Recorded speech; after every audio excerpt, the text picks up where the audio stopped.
సూర్యాపేట జిల్లా Palakeedu Deccan cement factory వద్ద ఉద్రిక్తత వాతావరణం నెలకొంది. కంపెనీ కార్యాలయంపై బీహార్ కార్మికులు దాడికి దిగారు. కార్యాలయం అద్దాలు, ఫర్నిచర్ ధ్వంసం చేశారు. అడ్డుకోబోయిన పోలీసులపైన దాడికి పాల్పడ్డారు. పోలీసు వాహనంపై రాళ్లతో దాడి చేశారు. ఇటీవల ప్రమాదంలో బీహార్కు చెందిన కార్మికుడు మృతి చెందాడు. నష్టపరిహారం ఇస్తామని చెప్పి యాజమాన్యం మాట తిప్పటంతో ఆగ్రహించిన కార్మికులు దాడికి దిగారు.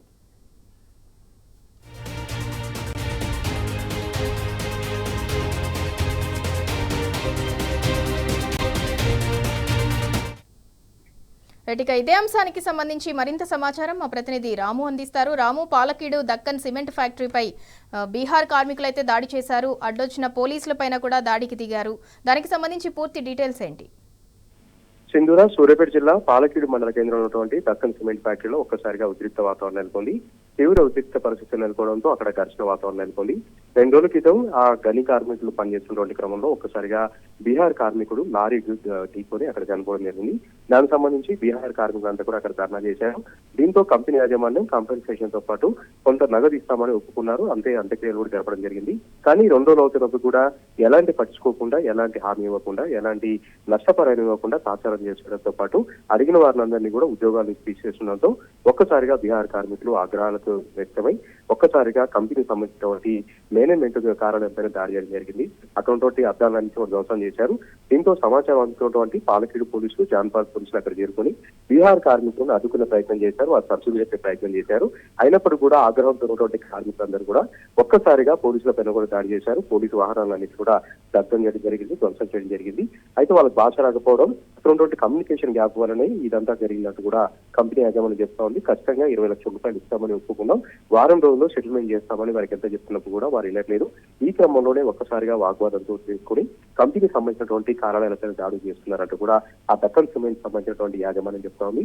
ఈ నేపథ్యంలోనే పోలీసులు అక్కడికి రావడం, పోలీసులు కూడా ముగ్గురు మాత్రమే అక్కడికి రావడంతో ఒక్కసారిగా బీహార్ కార్మికులు ఆ ముగ్గురు పోలీసుల పైన కూడా రాళ్లతో, కర్రలతో దాడి చేసి అక్కడ పోలీసు వాహనాలన్నింటినీ కూడా ధ్వంసం చేయడం జరిగింది. గతం పట్ల పోలీసులు సీరియస్ గా తీసుకున్నారు. సూర్యాపేట జిల్లా ఎస్పీ నరసింహగౌడ్ కూడా ప్రస్తుతం ఆ ఘటనా స్థలాన్ని పరిశీలించారు. అక్కడ కార్మికులతో మాట్లాడుతున్నారు. దాడి చేసిన వారందరినీ కూడా అదుపులో తీసుకోవడం జరిగింది.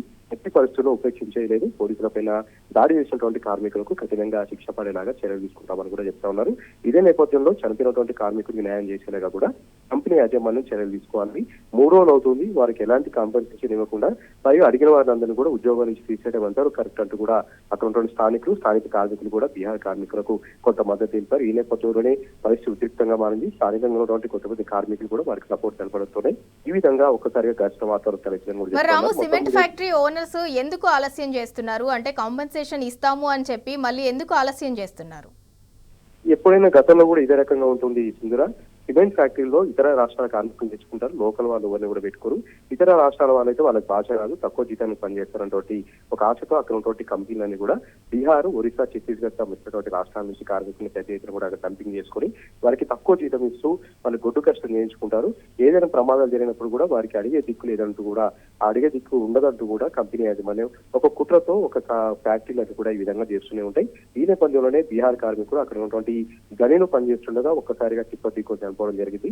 దానికి సంబంధించి అంత్యక్రియలు చేసేంత వరకు ఒక మాట మాట్లాడారు. అంత్యక్రియ జరిపిన తర్వాత మాట మార్చారంటూ కూడా బీహార్ కార్మికులు అయితే వాపోతా ఉన్నారు. ప్రస్తుతం ఈ ఘటన నేపథ్యంలో సర్వత్రా కూడా ఉద్రిక్త పరిస్థితులు నెలకొన్నాయి. ఎట్టి పరిస్థితుల్లో చనిపోయినటువంటి కార్మికుడికి కాంపెన్సేషన్ ఇవ్వడంతో పాటు అక్కడ ఉన్నటువంటి మిగతా కార్మికులకు కూడా న్యాయం చేయాలని కూడా సర్వత్రా డిమాండ్ వ్యక్తమవుతున్నాయి. Right, thank you Ramu.